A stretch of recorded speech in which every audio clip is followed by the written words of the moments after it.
Hi, masaganang buhay. Nandito po ako sa aking mga tanim na talong, nakatanim po ito sa mga bote ng mineral water, sa timba at sa paso, no? Kung saan ay paalis ako ngayon, sapatos na tayo. Pero napansin ko itong ating mga tanim na talong ay ready to tap pruning na.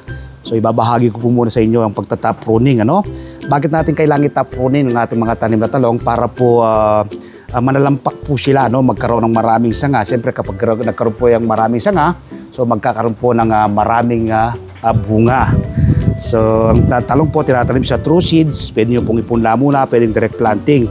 Pag pinunla nyo po at mayroon na siyang 5 hanggang 4 na daon, pwede na po siyang i-transplant. Ito sa mga bote ng mineral water, pwede po nyong gawin.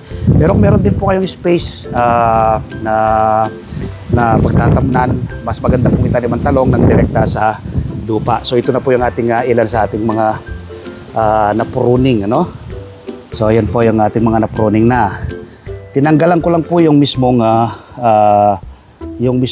talbos niya, yung dulo, ginupit ko. Yan po. Yan, tingnan nyo po. Yan, wala na yung pinaka-dulo niya.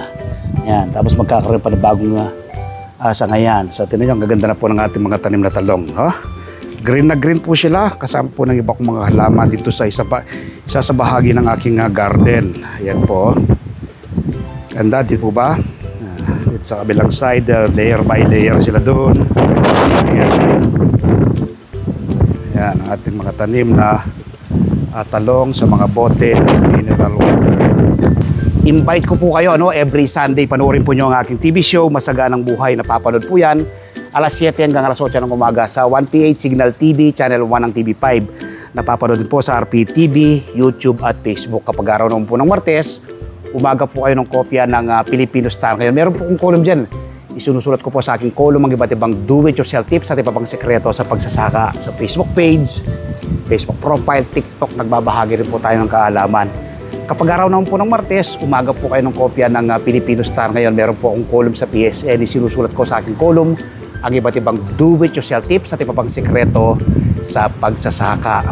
So, magtanim din po kayo, Palagi ko pong sinasabi, food security starts at home. Kapag kayo nagtatanim tulad ng aking ginagawang pagtatanim, hindi ka po magugutom, makakatipid ka, masustansya sa pagsasaluhan ng buong pamilya, makakatulong ka pa sa pagpreserba sa ating inang kalikasan. Ang seeds po ng talong, pwede kayong bumili sa SM Supermarket, sa Shopwise, sa Ace Hardware, sa mga plant nursery. Ang lupa naman ginamit ko, mixture, 60% buwagag na lupa, 20% vermicast, another 20% ay coco peat.